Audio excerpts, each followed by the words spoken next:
Si votre chien de garde n'est pas chez vous, alors vous aurez chez vous le chien du voisin. J'aimerais bien commencer par l'agression rwandaise. La seule faute que nous avons commis ici en République démocratique du Congo, il faut le dire, cela ne date pas de ces régimes, je ne les dédouane pas de leurs problèmes. Donc, nous avons dans ce pays le cuivre, l'or, cobalt, manganèse, zinc, nickel, plomb, charbon, uranium, palladium, platine, argent, cassitérite, fer, diamant. Mais je voudrais ici attirer l'attention sur le vrai cause de la guerre. Lorsque vous allez de Kipushi jusqu'à en Zambie, il y a une ceinture qu'on appelle la ceinture du cuivre, Copperbelt. Copperbelt. Intarissable. Et rappelez-vous qu'en 1956, déjà le Congo belge a puisé au Congo 253 936 000 tonnes de cuivre. La forêt équatoriale que nous partageons avec Brazzaville, de Denis Sassou Nguesso, notre forêt représente avec le Brésil un grand atout pour l'équilibre climatique. Aujourd'hui, parlons de l'eau douce dans la guerre dans le monde. La République démocratique du Congo reste parmi les 2-3 pays où on peut facilement trouver de l'eau douce.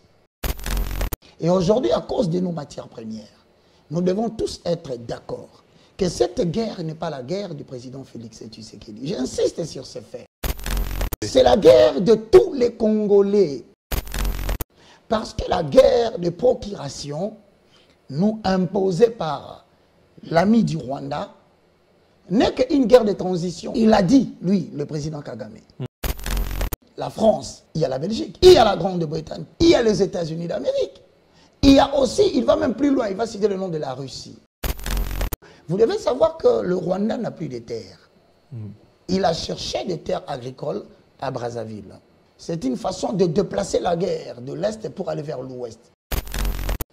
Le mal dans la vie, c'est de connaître la vérité et de ne pas le dire. Vous faites plus de mal que ce qu'ils le font. Alors maintenant, on se pose une question. La République démocratique du Congo, terre d'avenir, depuis 1957, ouvrage de Patrice Emery Lumumba, est-il en danger? La réponse vient en 2024. Oui.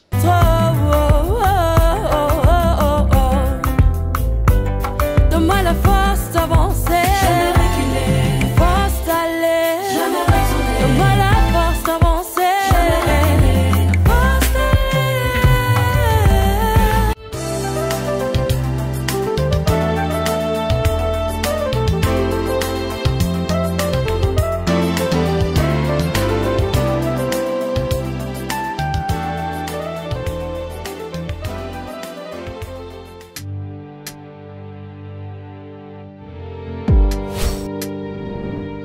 Avec Kodiasimo, voici encore une opportunité de devenir propriétaire à Kinshasa avec un apport à partir de 5 000 $.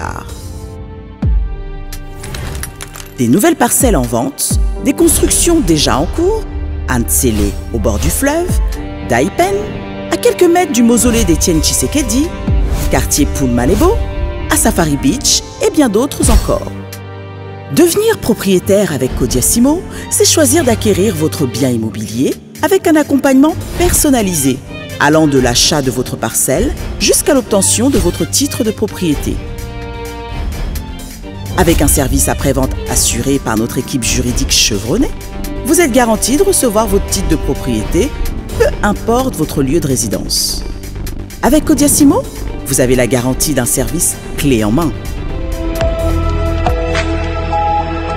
Kodiasimo, la meilleure adresse pour construire la vôtre.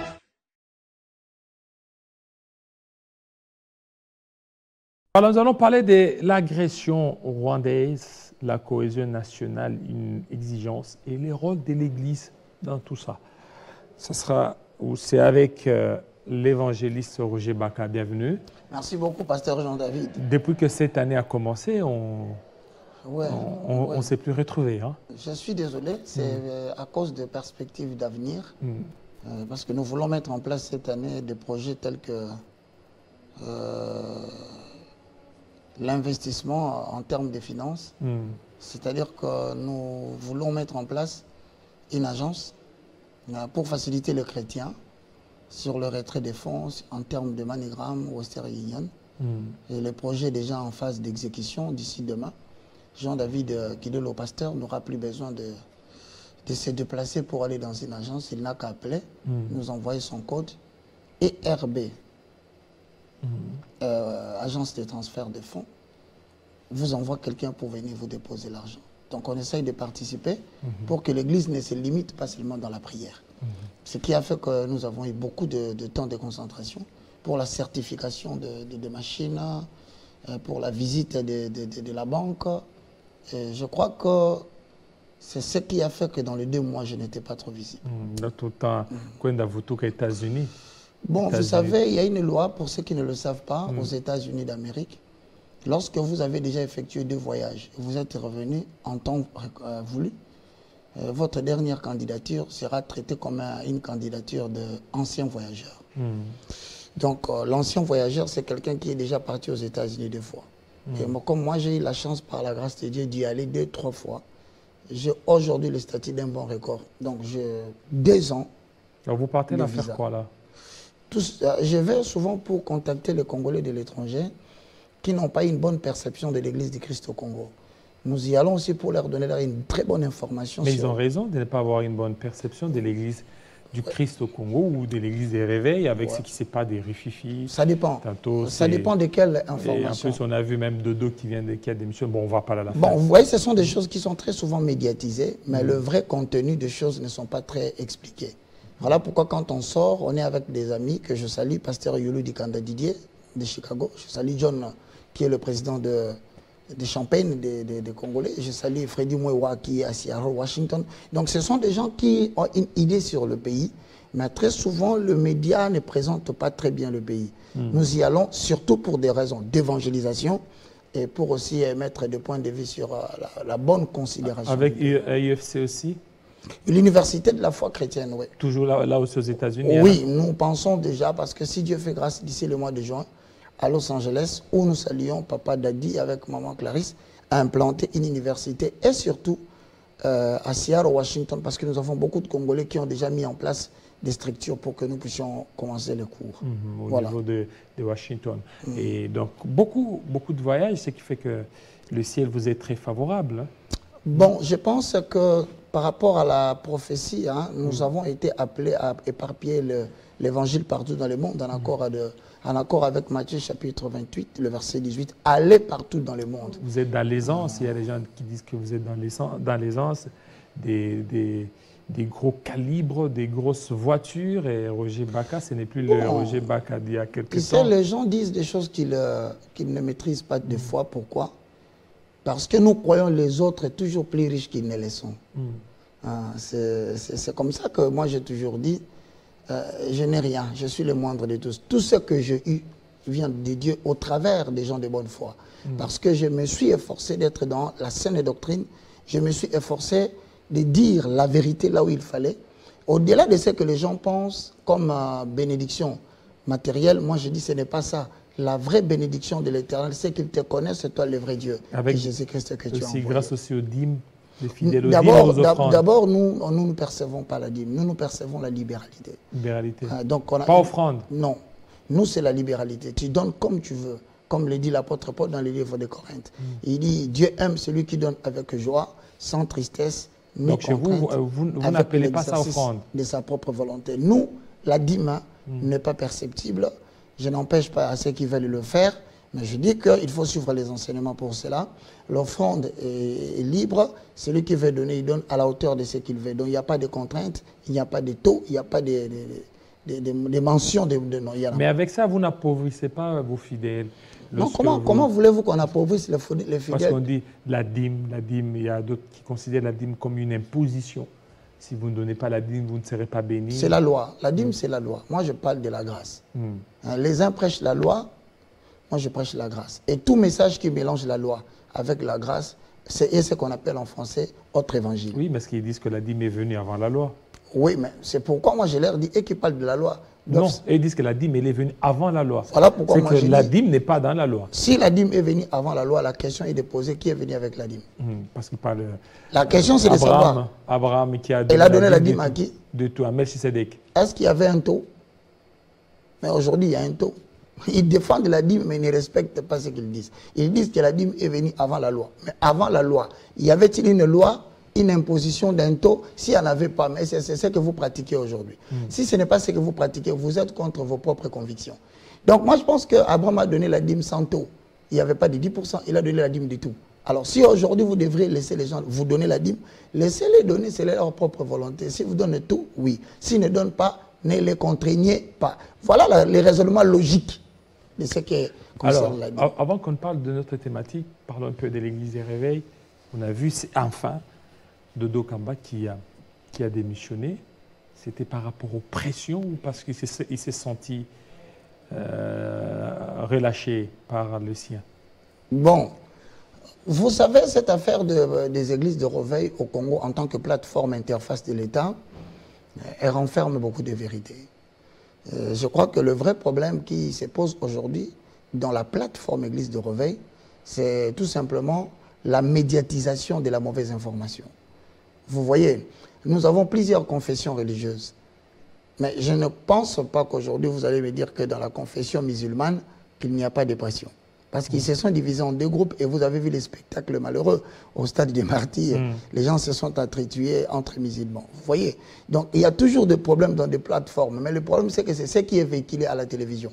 Aujourd'hui, Dodo Kamba démissionné, il a les vraies raisons de le dire. Je ne pourrais pas être son porte-parole, mais je pense qu'il est intéressant pour lui en tant que quelqu'un qui a dirigé une aussi grande institution qui est le ERC, d'organiser une conférence de presse pour permettre aux gens de connaître les vraies raisons de sa démission. Je ne voudrais pas spéculer. Parlons de pression. Je crois que nous sommes redevables. Lorsque nous acceptons de présider à la destinée d'une structure, nous devons savoir que nous sommes redevables devant certaines choses. Mais je crois aussi que, quelque part, c'est un mouvement, c'est une plateforme qui a besoin d'être régénérée. L'église est réveillée. La plateforme. Elle a vraiment besoin d'être régénérée. Je voudrais dire aujourd'hui, il faut prendre en compte l'évolution de certains leaders naturels qui ont pris part aujourd'hui et qui sont devenus des meneurs naturels. Il faut les écouter. Il ne faut pas seulement nous fermer dans les carcans des vieux. Quand je parle de vieux, je salue tous les grands qui sont là, tels que le pasteur Mutombo Kalombo, un brillant intervenant dans la plateforme, bien qu'il n'est pas trop dans les ERC, c'est quelqu'un qui gagne déjà bien sa vie au travers de son ministère. Donc je le salue. Il y a des Albert Kankenza qui ont participé dans l'élaboration de cette histoire. Il y a Jean Bosco Kindomba. Il est toujours, surtout Albert Kankenza, il est accusé d'être meneur des troubles là au sein de l'ERC. Bon, je pense qu'il faut bien comprendre le fonctionnement des ERC. Il y avait d'abord ce qu'on appelle le MIRC. Le MIRC a été créé par tous ces grands-là. Mais c'est lorsque l'ancien régime arrive en place, il va demander qu'il y ait une personnalité juridique pour l'église de réveil au Congo en tant que plateforme. Il n'y en avait pas. C'est à ces moments-là que je salue le pasteur Kiziamina Kibi, l'agent Oscar, qui, il faut le reconnaître, a payé pour l'élaboration des statuts et des règlements et a payé aussi, parce que nous sommes des agents de la vérité, nous devons retransmettre la vérité. Il a payé aussi pour le F92. C'est comme ça qu'il a pris le même organigramme. Il a transposé maintenant de l'EMIRC à l'église de réveil au Congo. Et parlant de cet organigramme, cela stipule qu'il y a un président, il y a un vice-président, il y a le comité des sages. Maintenant, le président, à cette époque, c'est l'évêque Albert Kankenza Mwanambo, que je salue, qui est en train de me suivre, parce que quand il s'agit de moi, parlant des églises, tous les grands sont qui vivent et ils posent toujours des... Je leur dis non, on n'est pas là pour vous détruire. On est là pour vous empêcher de détruire l'héritage que vous avez fait. Voilà pourquoi, en tant que président, il y a un statut et un règlement. Alors maintenant, je crois que le vrai problème se situerait sur le point où les uns auraient dit qu'il y a modification du préambule. Ils ne sont pas d'accord qu'on modifie les statuts sans leur accord. Mais les autres diront oui, mais nous les avons fait ensemble avec vous. Mais moi, je crois que le vrai problème ne se situe pas là. Le vrai problème se situe à deux niveaux. Le premier niveau, c'est au niveau du comité de sages. Les gens qui gèrent le problème de la plateforme Église de Réveil. Ce comité n'existe plus et ne fonctionne pas. Même si cela pouvait exister, mais il y a des dysfonctionnements. Au niveau de l'Église de Réveil? Oui, ça ne fonctionne pas. Okay. À cause des problèmes liés à la fraternité, à l'amitié qui a été rompue, avec, bien sûr, il faut le dire, la destitution brusque du pasteur Sonny Kafuta Rockman, évincé pour établir Dodo Kamba, ça crée des animosités, voilà. Après, c'est là Dodo Kamba qui va tomber pour être remplacé par Olangui qui n'a pas traîné, et aujourd'hui, pour être à la stature aujourd'hui des pasteurs évêques Ejibé Amapia. Vous voyez, toutes ces histoires ont bouleversé le statut, ont créé des complications. Mais sur le plan média, on ne présente cela que comme problème. Et pourtant, il y a des avancées, je le dis sincèrement, significatives en termes des églises de réveil au Congo, parce que nous avons quitté les Binzambi. Avec l'apport de tous ces aînés de la foi, nous avons aujourd'hui une personnalité juridique que nous devons de protéger comme héritage, que nous allons reconnaître après quand on écrira l'histoire du pasteur Mutombo, quand on écrira l'histoire du pasteur Albert Kankenza, quand on écrira l'histoire du pasteur Ejibé Amapia. Je parle de Sonny Kafuta, je parle de Kizamina Kibila. Lorsque nous écrirons cette histoire de l'église de réveil au Congo, nous parlerons d'eux.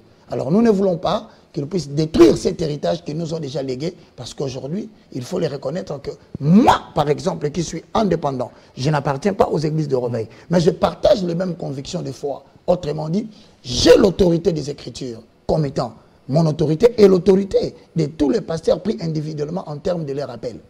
Et nous avons la Bible comme autorité de régulation. Donc, je me dois d'une manière ou d'une autre de dire seulement qu'il n'y a pas que de bêtises qui se font. Le vrai problème, c'est au niveau des conseils des sages. Et le vrai grand problème, c'est au niveau de l'interface de l'État. Vous savez, quand vous traitez avec les politiques, la vérité est le premier à être pris en otage. C'est là où il y a de l'argent, il y a des moyens, il y a des choses qui entrent en jeu et vous entrez dans la prison. C'est exactement le cas de Jean-Baptiste qui nous a montré Jésus. Voici l'agneau de Dieu qui ôte le péché. Mais une fois il était en prison, Jean-Baptiste nous a posé la question. Est-ce que c'est lui? Alors voilà, donc je me demande aujourd'hui, le Jésus qu'on nous a montré par les aînés, étant que certains sont dans la prison, et il y a plusieurs sortes de prisons. Il y a la prison de l'accumulation des biens matériels, il y a la prison de la titromanie, il y a la prison, il y en a beaucoup. Alors les aînés, quelque part avec beaucoup de respect, se sont retrouvés dans plusieurs types d'emprisonnement. Et maintenant, dans cet emprisonnement, ils commencent à questionner même la foi qu'ils nous ont montré, les choses qu'ils nous ont dit hier. Aujourd'hui, ils font le contraire. Alors, aujourd'hui, on parle de l'agression rwandaise et de la cohésion nationale. Les rôles aussi de l'Église dans tout ça. J'aimerais bien commencer par l'agression rwandaise. Jean-David Kilolo, il y a l'ancien président, je crois, malien, Amani Toumani Touré. ATT. Ah oui. Il a dit, si votre chien de garde n'est pas chez vous, alors vous aurez chez vous le chien du voisin. La République démocratique du Congo, c'est la terre des trésors. C'est la terre des trésors de terre. C'est la terre des trésors de merveilles. Son sous-sol doté de beaucoup de potentiel. Autrement dit, nous devons reconnaître aujourd'hui que les bénédictions naturelles en termes de ressources que Dieu a placées au Congo fait l'objet de convoitises des chiens des voisins. Buter ou bien beauté en touche, une telle compréhension des choses ne nous permettra pas de trouver la solution. Nous avons dans ces pays des ressources naturelles qui sont à la fois solides, liquides et, je citerai même, gazeuses. Je vais citer quelques matières premières que nous avons qui font que le chien de voisin veulent toujours venir manger chez nous. Et quand je parle des chiens de voisins, je ne voudrais pas comme Bélédou, je voudrais emprunter sa phrase, je n'ai pas besoin de citer les noms, suivez l'essence de mon regard. Mon regard se tourne vers l'Est. Donc, nous avons dans ce pays le cuivre, l'or, cobalt, manganèse, zinc, nickel, plomb, charbon, uranium, palladium, platine, argent, cassitérite, fer, diamant. Mais je voudrais ici attirer l'attention sur le vrai cause de la guerre. Lorsque vous allez de Kipushi jusqu'en Zambie, il y a une ceinture qu'on appelle la ceinture du cuivre, Copperbelt. Copperbelt. Intarissable. Et rappelez-vous qu'en 1956, déjà le Congo belge a puisé au Congo 253 936 000 tonnes de cuivre. Et ce pays était classé 4e dans les rangs mondiaux.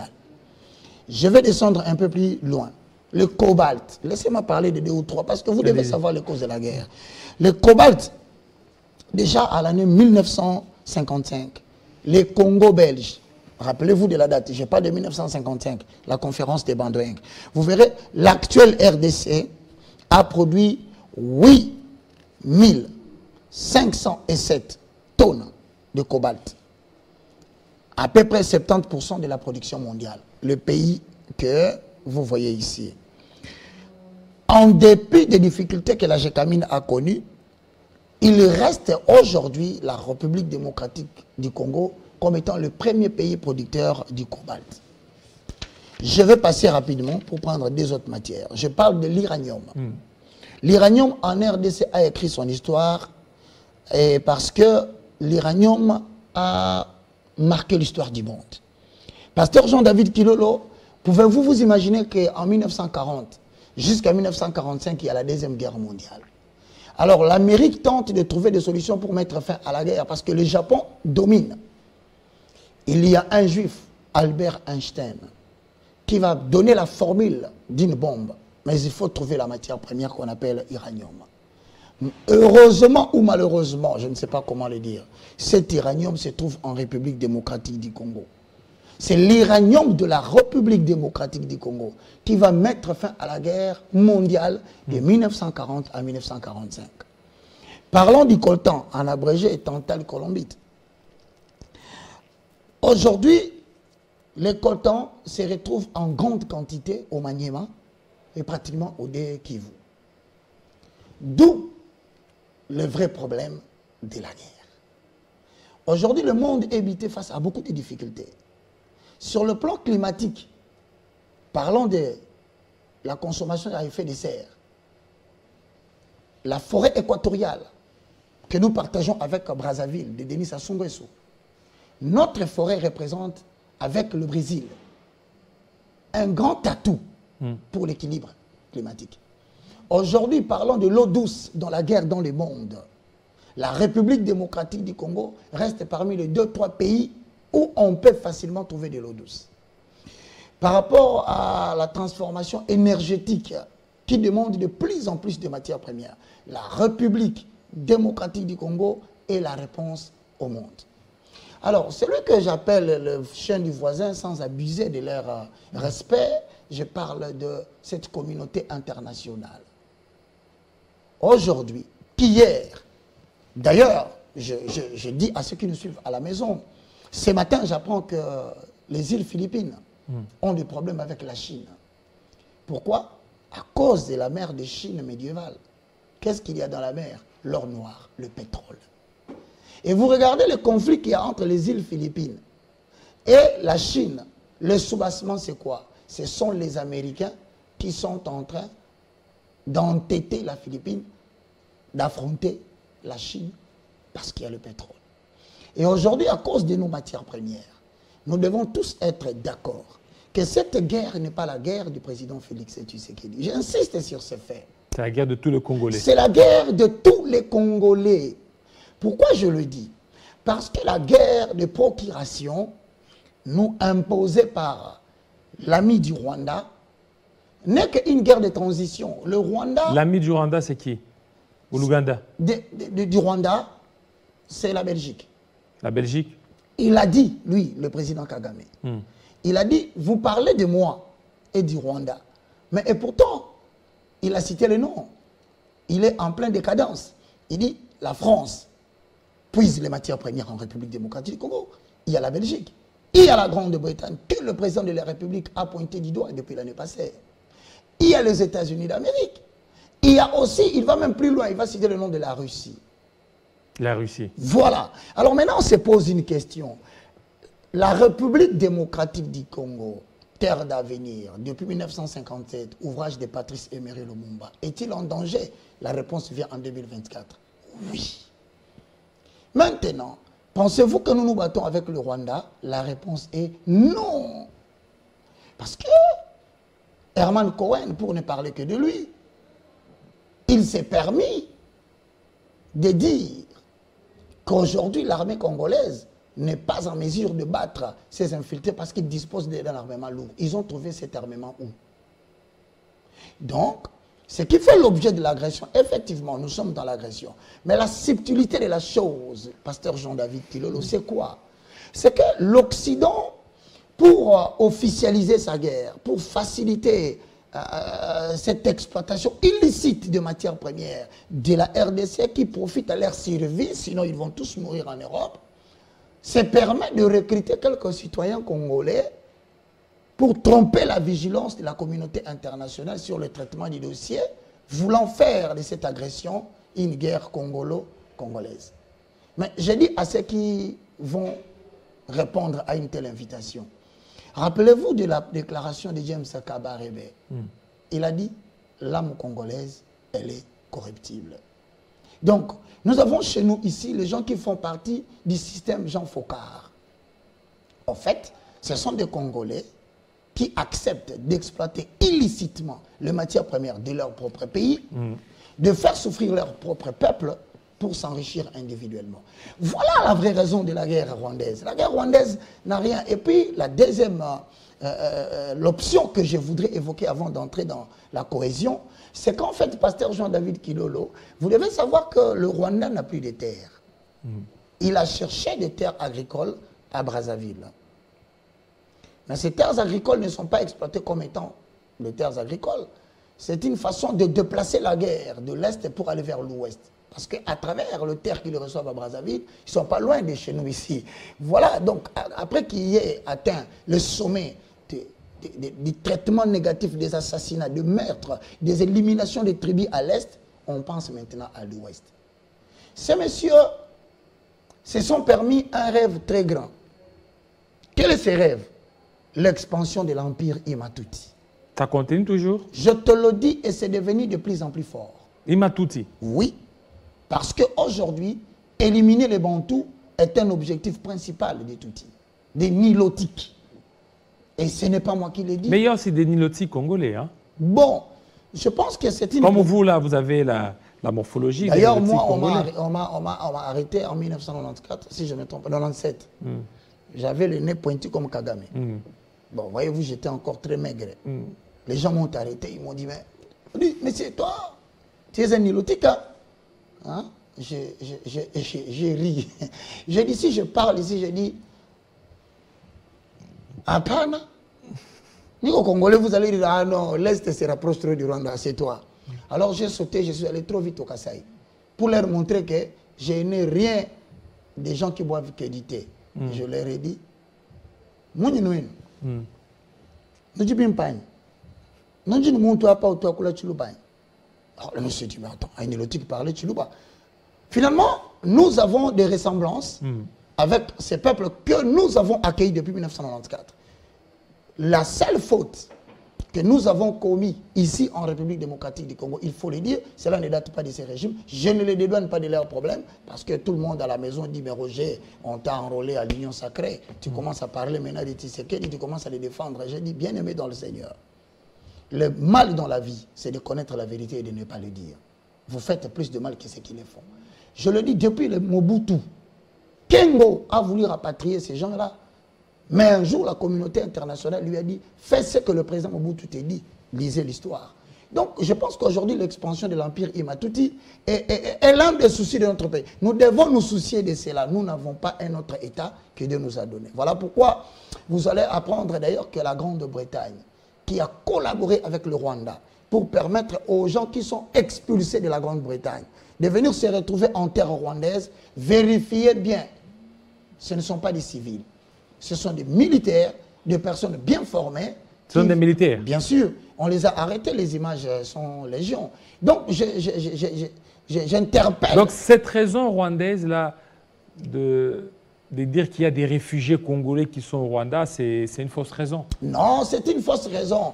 C'est une façon, quand l'autre dit que j'ai des réfugiés congolais, que je voudrais renvoyer au Congo. En fait, ce n'est pas des réfugiés congolais. C'est une armée congolaise, rwandaise plutôt, qu'on vient renvoyer sur le terre et sur le sol congolais. Ce sont des stratégies politiques. Et même quand on demande, il faut que je le dise, avec beaucoup de réserve, le couloir humanitaire. Lorsque vous entendez quelqu'un dire couloir humanitaire, vous avez l'impression qu'ils veulent venir donner des aliments aux Congolais, aux réfugiés, et pourtant ils veulent ouvrir une brèche pour permettre soit la percée, parce qu'il faut le dire aussi, il y a des organisations que je n'accuse pas, que nous avons ici, qui semblent être au Congo pour veiller sur le parti agressé, mais qui, en fait, par des hélicoptères, transmettent des informations à l'ennemi sur le positionnement de l'armée congolaise. Ça, ce n'est pas fini. Je le dis encore, une autre politique que nous avons aujourd'hui, c'est ce qu'on appelle la politique de la 5e colonne. On ne sait pas tuer Jésus. 5e colonne. Ah, on ne sait pas tuer Jésus. Mais pour tuer Jésus, on recrute qui? Judas d'Iscariote. Donc parmi les 12, nous devons avoir un traître. Autrement dit, aujourd'hui, nous avons des brillants généraux, nous avons des brillants personnes dans les services des renseignements, nous avons des brillantes personnes qui ont étudié, ils ont la maîtrise de la science des renseignements et qui sont même couplés de ce qu'on appelle le renseignement sensoriel, au-delà de cela, les renseignements spirituels. Même la nuit, il peut te dire que j'ai rêvé et vous vérifiez, c'est vrai. Mais qu'est-ce qui fait la faiblesse? C'est l'infiltration. Nous avons des gens qu'on nous a infiltrés. Voilà pourquoi il est important. Moi, je viens aujourd'hui, je viens parler. Il est étonnant d'ailleurs qu'aujourd'hui, vous voyez un serviteur de Dieu, messager de la bonne nouvelle, 7e messager, quitter les domaines de la Bible pour dire aux autres qui nous suivent que les chrétiens ne sont pas des bons à rien. Voilà un pasteur qui veut que demain, l'avenir soit rempli de jeunes gens qui ne sont pas concentrés dans la perception des informations seulement divines, mais qui se renseignent sur ce qui représente leur pays et les dangers qui couvrent leur pays. Parce que demain ou après-demain, si aujourd'hui tous les régimes tombent à terre, l'Église tombe à terre. Et donc, nous devons aujourd'hui faire un effort de parler de plus en plus de la guerre, de l'agression rwandaise, pour sensibiliser les citoyens lambda. Parce que dans les églises, nous gérons des gens qui, par mégarde, sans mépriser l'église, la Bible dit d'ailleurs dans 1 Corinthiens chapitre 1, le verset 21, c'est clair, ce n'est pas moi qui le dis. Regardez, parmi vous, il n'y a pas des hommes sages selon les critères de ce monde. Car Dieu a choisi les choses viles, les choses faibles. Pour confondre. Alors, donc, nous avons des gens qui n'ont pas étudié, des gens qui n'ont pas... Il y a des pasteurs là qui s'attaquent aux chrétiens. Ben, moi, je crois qu'aujourd'hui, nous avons un groupe d'hommes, il ne faut pas les nier, qui ont décidé, finalement, de ne pas permettre à la jeunesse montante de prendre la relève des choses. Et c'est très dangereux. Pourquoi? Il n'y a jamais d'avenir sans jeunesse. Vous vous rappellerez d'ailleurs, les pratiques sont légion.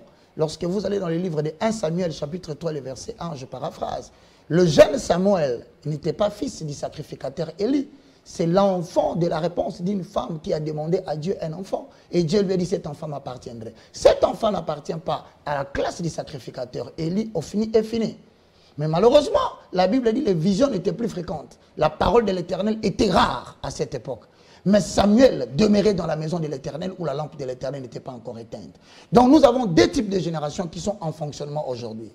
Une génération qui n'a plus la parole à prêcher, une génération qui n'a plus de vision à donner, mais qui veulent maintenir non seulement eux-mêmes au pouvoir, mais qui veulent aussi maintenir leurs enfants biologiques. Dans ces combats, il se pose maintenant des fuites. Il y a des gens qui abandonnent l'œuvre de Dieu et pourtant ils sont appelés. Donc moi je crois que nous devons aujourd'hui réfléchir, nous mettre ensemble, dépasser notre ego. Là c'est ça la cohésion maintenant. C'est ça maintenant la cohésion. Nous devons dépasser notre ego. L'église de Réveil, en accord avec Ésaïe chapitre 2, le verset 1 à 5, tel que complété par le livre du prophète Michée, chapitre 4, le verset 1 à 4, l'église devient l'arbitre des nations. C'est l'arbitre d'un grand peuple, d'un grand nombre de peuples. C'est lui qui doit transformer les instruments de guerre en royaume d'agriculture. Mais maintenant, ici, dans ces pays, l'église ne joue pas son rôle. Pourquoi? Parce que l'église est imbibée, l'église est devenue apostate. Donc, le diable a profité de cette faiblesse pour nous diviser. Voilà ce que moi, je pourrais demander aujourd'hui. Je regarde l'église, je dis, il est difficile que nous puissions contribuer pour le développement de la nation parce que nous sommes d'abord nous-mêmes divisés. Et comme nous sommes divisés, il n'y a pas de contact entre les aînés et la nouvelle génération. Si ce n'est la guerre perpétuelle d'élimination brusque, moi que tu vois ici, ni t'étais l'aide de Dieu, je ne serai plus à la télévision. Qu'est-ce que je n'ai pas connu comme guerre? Tacite, tranquille, mais les personnalités sont connues. Les tenants des églises de Réveil. Empoisonnement, c'est dans les églises de Réveil. Élimination physique, c'est dans les églises de Réveil. culte de personnalité, c'est dans les églises. Kabbale juive. Kabbale, pratique magique, non seulement juive, avec toutes les implications que vous pouvez savoir. Le mélange du platonisme, d'Aristote, de la philosophie, de la franc-maçonnerie, tout, c'est maintenant dans les églises. Oui, maintenant ils disent que c'est tous ces mélanges-là qui ont imité Christ, qui ont imité l'Évangile. Donc, vous savez, mon cher David, chaque religion a ses fondements. Les fondements, en accord avec Psaume chapitre 11, le verset 4, la Bible déclare: quand les fondements sont renversés, le juste, que fera-t-il? C'est-à-dire que nous sommes dans un système, dans une période où l'église de réveil n'a plus de repères et risque de manquer de pères. Pourquoi? Parce que si les réalisations ou le respect de la saine doctrine n'est pas le lot de l'actuelle administration de l'église de réveil, nous risquons demain d'avoir des critiques individuelles plutôt que des actions de louange et des œuvres. Je veux dire, les fondements sont les faits justificatifs de la croyance. Jean-David Kilo. Info en langue avec nos 4 langues nationales. Mais d'ici là, portez-vous très bien. À très bientôt. Ciao. Ciao. Alléluia. Nzambe na Brahma, Isaka na Yakobo, olongisaki Daniele na libula bakosi.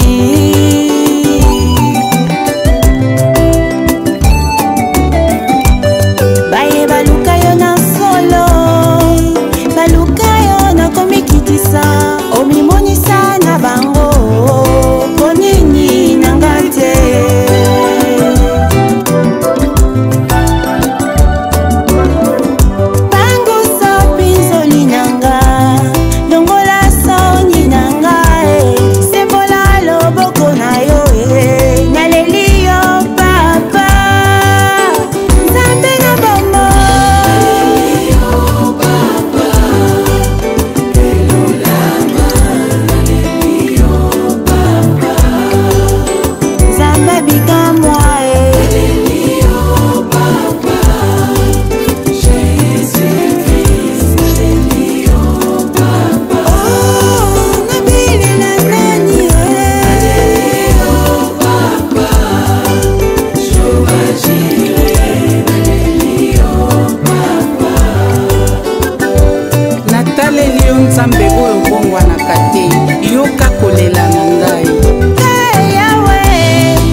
Oh mon Dieu, délivre-moi de tous mes ennemis, car c'est toi qui défends ma cause.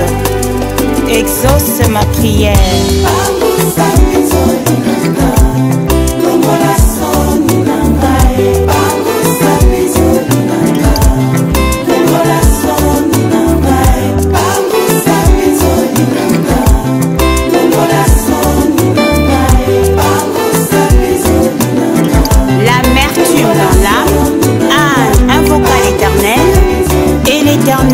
Redonna le sourire à son